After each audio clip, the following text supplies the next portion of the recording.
How to apply for a job in Walmart online. Hi everyone, welcome back to our channel, The Solution Guy. In today's video, I'll guide you through the steps on how you can apply for a job in Walmart online, so make sure to watch the video till the end. In order to apply for a job in Walmart online, all you have to do is just open up your browser. Then you simply want to go to careers.walmart.com. I will make sure to drop a link below.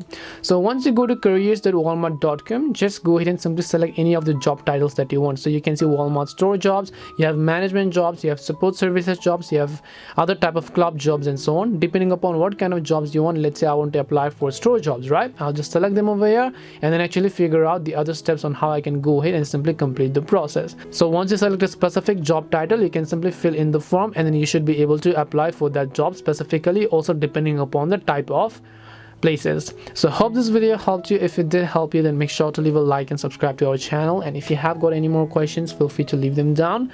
Thank you very much for watching till the end of this tutorial, and see you in the next video.